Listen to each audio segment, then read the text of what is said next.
దేవునికరమైన నామం మహిమ పొందుగాక. నిన్న మాట్లాడిన మాటలు నేను కంటిన్యూగా బోధించుటకాయ కోరుచున్నాను. అప్పుడు ఈ ముద్ర, ఈ పుస్తకం కొనుటగ్గరం, దాని ముద్ర విప్పుటగ్గరం. హల్లెలూయా. యూదా గోత్రములో ఉంటున్న ఆ సింహమని మనం ఇక్కడ చూడగలుగుచున్నాము. మరి దావీదు చిగురు, దాన్ని గురించి నేను నిన్నటి దినం విశదపరచినాను కాబట్టి హల్లెలూయా. ఆయనే ఈ పుస్తకం కొనుటకును దాని ఆ ముద్రను విప్పుటకు అర్హుడు అని మనం చూడగలిగినాము. హల్లెలూయా. అలాగూ నేను ఇదిగో యోహాను చూచుచుండగా హల్లెలూయా ఇదిగో ఈ పుస్తకం కొనుటకు వచ్చిన వాడు ఎవటని మనము చూడగలుగుచున్నాము. ఇక్కడ మనము గమనించవలసిన సంగతి ఏమంటే, ఇక్కడ మనకు తెలుపుచున్న సంగతి ఏమంటే హల్లెలూయా, మనము దాని 6వ వచనంలో ఈ సింహమును హల్లెలూయా ఎదురు చూచుచుండగా ఈ సింహం కొరకు కనిపెట్టుచుండగా హల్లెలూయా మనము యోహాను చూచుచున్నది ఒక సింహమా, దావీదు చిగురా అని చూచుచుండగా వెంటనే హల్లెలూయా మరియు సింహాసనం ఎదుట క్షమించండి మనము అక్కడ చూడగలుగుచున్నది మనగా మనము చదవగలుగుచున్న మాట ఇలాగూ చదవగలుగుచున్నాము. 5వ అధ్యాయంలోనికి మనం వచ్చుదాము. అక్కడ 6వ వచనంలో మరి సింహాసనమునకును ఆ 4 జీవులకును పెద్దలకును మధ్య వధింపబడినట్లు ఉండిన గొర్రెపిల్ల నిలిచి ఉండుట చూచితిని.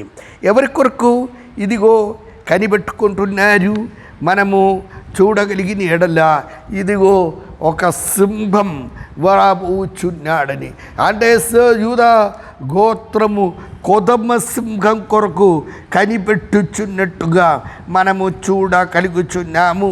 దేవునికి స్తోత్రం. అయితే ఈ సింహం కొరకు కనిపెట్టుకొని యోగాన్ని ఉంటుండగా యోగానికి కనపడినదేమంటే ఇదిగో ఒక గొర్రెపిల్ల, ఒక గొర్రెపిల్ల అని మనం చూస్తున్నాము. అది ఆ గొర్రెపిల్ల ఎలాంటిది అని మనం చూస్తున్నాము. హల్లెలూయా. మరియు సింహాసనమునకును ఆ 4 జీవులకును పెద్దలకును మధ్యను వధింపబడినట్టుంటిన గొర్రెపిల్ల నిలిచి ఉండుట చూచితిని. ఆ గొర్రెపిల్లకు 7 కొమ్ములను 7 కన్నులు ఉండినదని మనం చూస్తున్నాము. ప్రకటన గ్రంథంలో గొర్రెపిల్ల అని ఈ మాట అనేక సార్లు వ్రాయబడి ఉన్నది. నేర్చుకునే కోరుచున్న వ్యక్తి కొరకు నేను కొన్ని వచనములు మా గొర్రెపిల్ల అని ప్రకటన గ్రంథములు మనం చదువుచున్న మాటలు మీరు నోట్ చేసుకోమని నేను తెలియచేస్తున్నాను. హల్లెలూయా. మీరు నోట్ చేసుకుంటారు కదా. ప్రకటన గ్రంథం గొర్రెపిల్ల అని మాట వ్రాయబడిన అనేక సందర్భములు హల్లెలూయా మనం చూడగలుగుచున్నాం. దానిలో కొన్నిది మీకు ఇచ్చుచున్నారు, రాసుకోండి. ప్రకటన గ్రంథం 5వ అధ్యాయం 8వ వచనం, 12వ వచనం, 13వ వచనం, 6వ అధ్యాయం 1వ వచనం, 16వ వచనం, 7వ అధ్యాయం 9వ వచనం, 10వ వచనం, 14వ వచనం, 17వ వచనం, 12వ అధ్యాయం 11వ వచనం, 14వ అధ్యాయం 1వ వచనం, 4వ వచనం, 15వ అధ్యాయం 3వ వచనం, 17వ అధ్యాయం 14వ వచనం, 19వ అధ్యాయం 7వ వచనం, 9వ వచనం, 21వ అధ్యాయం 14వ వచనం, 22వ వచనం, 23వ వచనం, 27వ వచనం, 22వ అధ్యాయం 1వ వచనం, 3వ వచనం. రాస్తున్నవారు ఎక్కడైనా తప్పిపోతే మరి ఒకసారి కూడా చెప్తున్నాను. 5వ అధ్యాయం ప్రకటన గ్రంథంలోనే 5వ అధ్యాయం 8వ వచనం, 12వ వచనం, 13వ వచనం, 6వ అధ్యాయం 1వ వచనం, 16వ వచనం, 7వ అధ్యాయం 9వ వచనం, 10వ వచనం, 14వ వచనం, 17వ వచనం, 12వ అధ్యాయం 11వ వచనం, 14వ అధ్యాయం 1వ వచనం, 4వ వచనం, 15వ అధ్యాయం 3వ వచనం, 17వ అధ్యాయం 14వ వచనం, 19వ అధ్యాయం 7, 9, 21వ అధ్యాయం 14వ వచనం, 22వ వచనం, 23వ వచనం, 27వ వచనం, 22వ అధ్యాయం 1వ వచనం, 3వ వచనం. ప్రియులారా, ఈ భాగంలో గొర్రెపిల్ల అనే మాట మనం చదవగలుగుచున్నాము. ఈ గొర్రెపిల్లను యోహాను చూచినప్పుడు అది వధింపబడిన గొర్రెపిల్ల. హల్లెలూయా. సింహాసనమునకును పెద్దలకును జీవులకును మధ్యలో నిలుచుచున్న గొర్రెపిల్ల అని మనం చూస్తున్నాము. హల్లెలూయా. ఈ గొర్రెపిల్ల మన ప్రభువు అయిన యేసుక్రీస్తు వారు క్రూస్ కాల్వరి సిలువలో ఆయన పొందిన గాయము, హల్లెలూయా, అది ఎప్పటికీ ఉంటున్నదని మనం చూస్తున్నాము.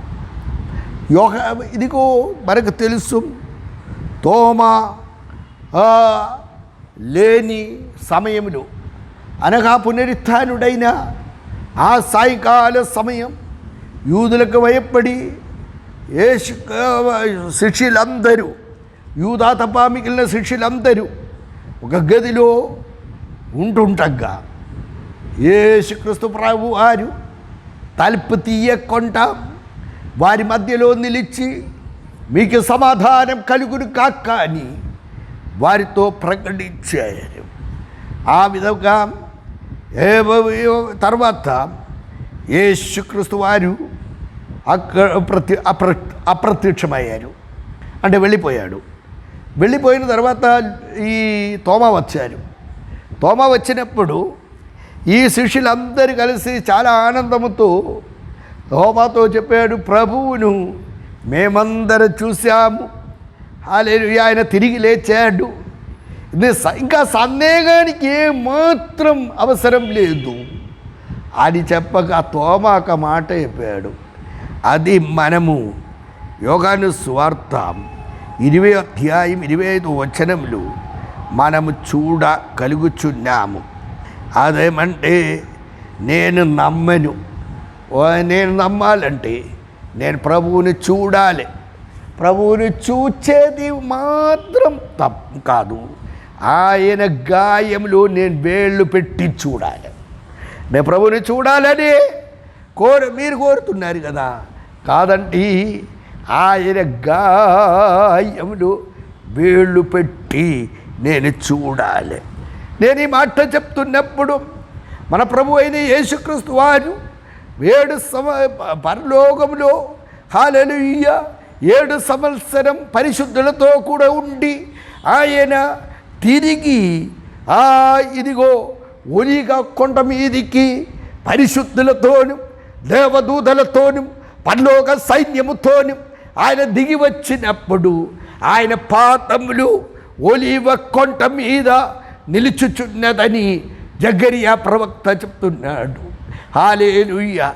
అలాగూ ఆ వచనములన్నీ నేనెత్తి చూపించడానికి హల్లెలూయా నేను కొన్ని మాటలు మీకు ఎత్తి చూపించగోరుచున్నాను. మీరే నేర్చుకోవాలి, మీరే చదువుకోవాలి. అక్కడే యెషయా ప్రవచనంలో మనము ఆ వచనములన్నీ మీరొకసారి ధ్యానించుకోనండి. నేను సంఘంలో అనేక సార్లు ఈ వచనములు తీసి ఇచ్చినాను కాబట్టి నేను ఇప్పుడు చదవడానికి కోరలేను. ఇదిగో ఆయన ఇదిగో ఒలీవ కొండ మీదికి వస్తున్నాడని సంగతి మనము హల్లెలూయా చూడ కలుగుచున్నాము. అది నేను ఈ సందర్భంలో మీకు వచనములు మాత్రం కోరుచున్నాను, దేవునికి కోరుచున్నాను. 14వ అధ్యాయం దాని 4వ వచనం. ఆ దినమున హల్లెలూయా ఆయన పాదములు యెరూషలేమునొద్ద తూర్పు దిక్కున ఉంటున్న ఒలీవ కొండ మీద నిలిచి ఉంటారు. ఒలీవ కొండ తూర్పు పడమరగా రెండుగా చీలిపోతున్నది. అక్కడ పెద్ద యొక్క లోయ కనబడుచున్నది. అదా కొండ యొక్క సగము ఉత్తరమునకను సగము దక్షిణమునకను వెళ్ళిపోచున్నది. అనగా ఈ కొండ మధ్యలో ఒక గొప్ప లోయ కనిపించుచున్నదని మాట. ఎప్పుడు ప్రభు అయిన యేసుక్రీస్తు వారు యెరూషలేములో వచ్చి నిలిచినప్పుడని మనము చూడ కలుగుచున్నాము.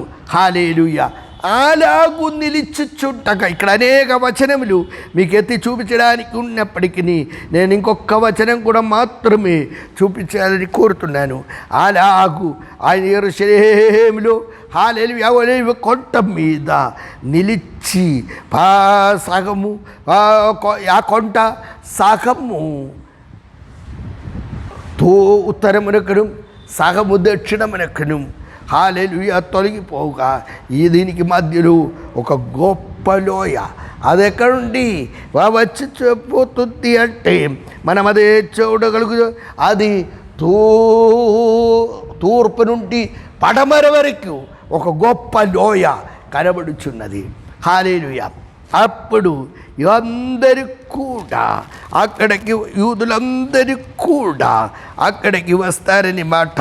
దాన్ని గురించి ఈ హల్లెలూయా ఆ దినం దావీదింటి వారికి యెరూషలేము నివాసుల కొరకు ఆయన వచ్చుచున్న మాట మనం చూస్తున్నాము.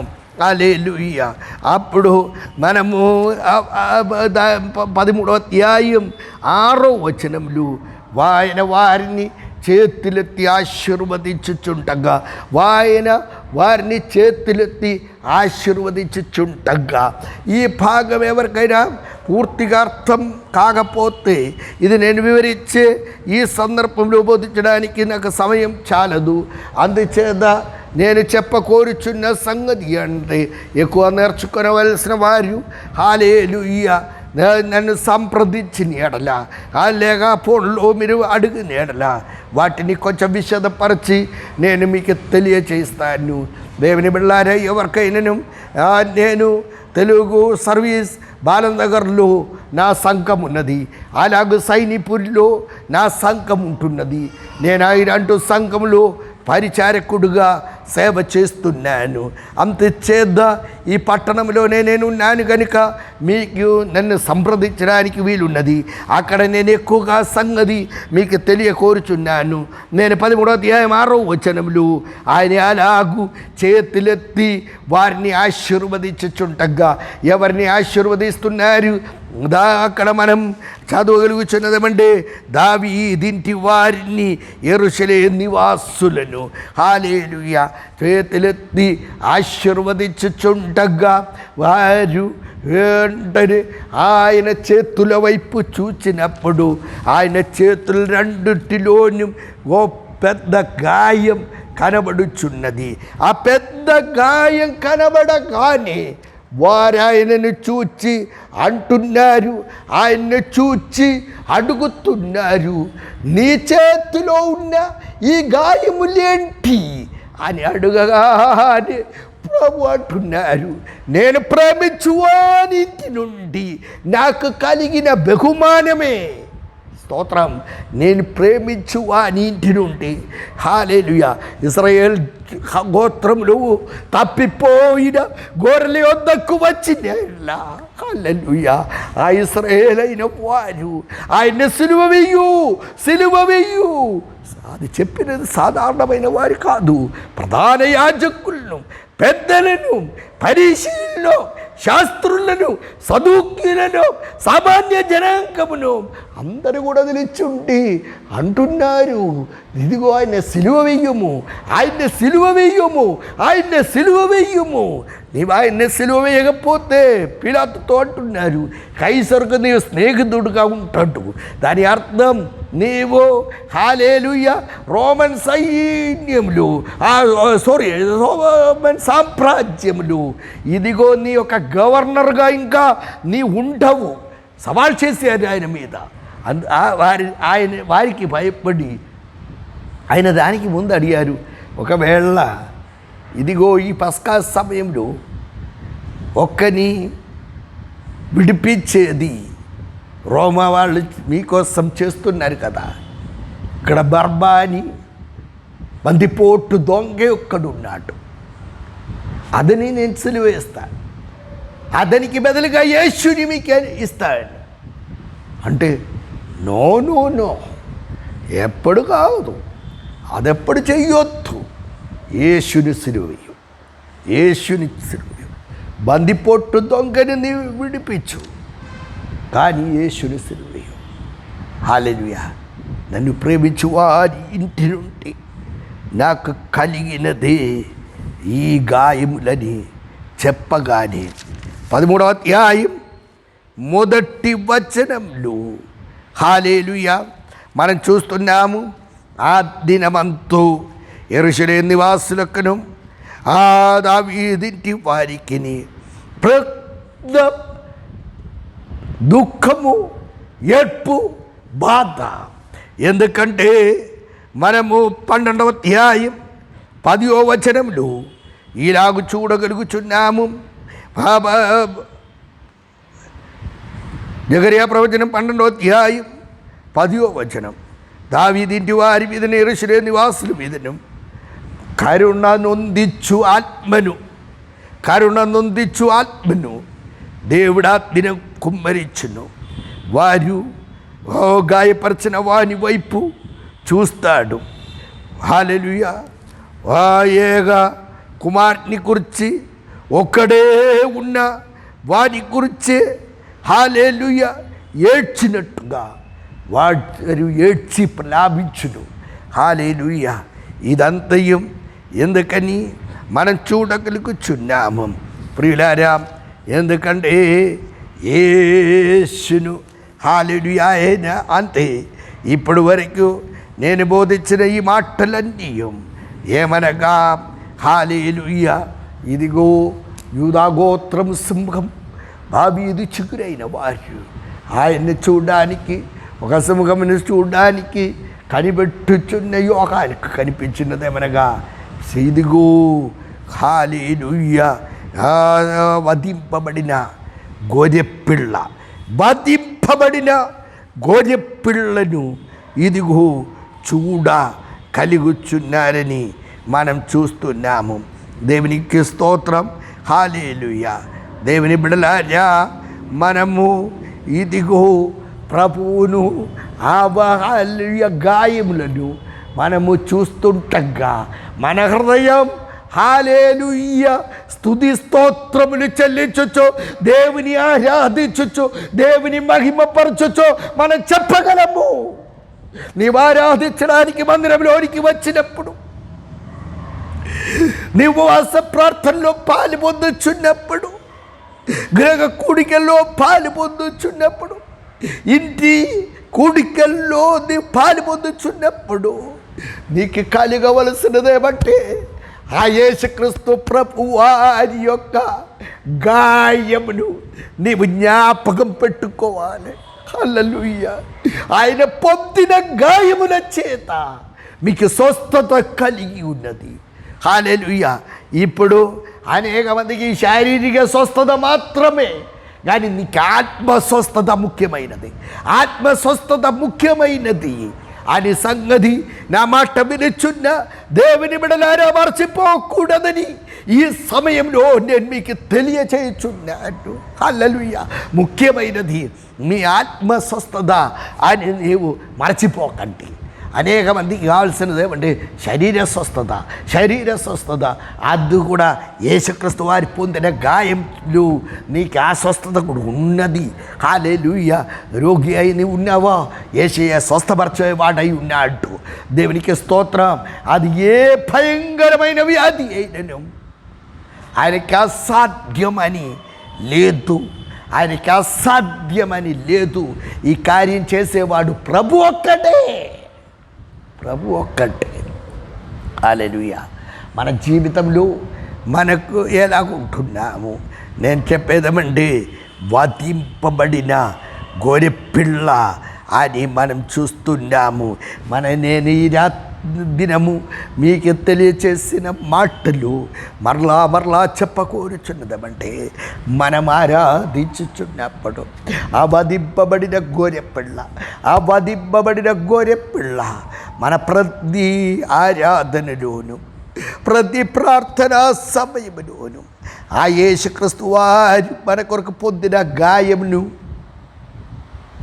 మనం జ్ఞాపకం చేస్తున్నామా? హల్లెలూయా. ఈ గాయములు ఇంకను ఆయన శరీరంలో మనకు కనపడుచున్నదే.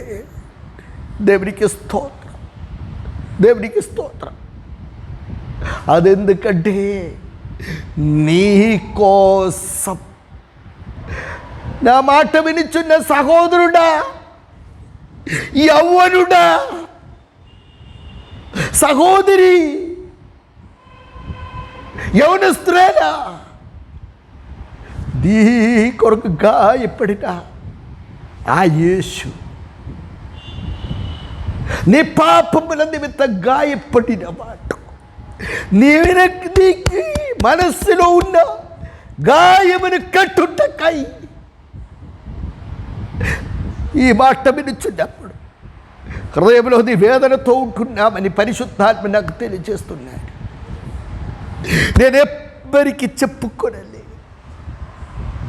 నీవు అడుగుచున్నవారు నీకేమైంది, నీ ముఖము ఇలాగెందుకుంటున్నది, నీలో ఉన్న బాధ ఏంటి అని చెప్తున్నప్పుడు నీ వారికి జవాబు చెప్పకుండా ఏం లేదండి మంచిగా ఉన్నానని చెప్పి నీ ఒంటరిగా ఉన్నప్పుడు నీ బాధపడుచున్న బాధ చూస్తున్న ప్రభు ఈ సమయంలో నీతో చెప్తున్నాడు, నీవు వధింపబడిన గొర్రెపిల్ల వైపు తిరుగుతావా?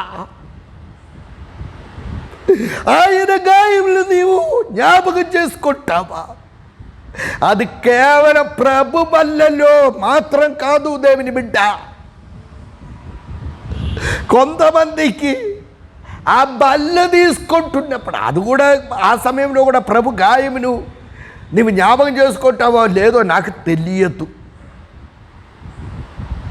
కానీ ఏ ప్రతి సమయంలో నీ కొరకు వధింపబడిన ఆ గొర్రెపిల్ల నేడు కూడా ఇదిగో ఆ యోహాన్ని చూస్తున్నప్పుడు ఆ వధింపబడిన గొర్రెపిల్లను చూడగలిగినాడు.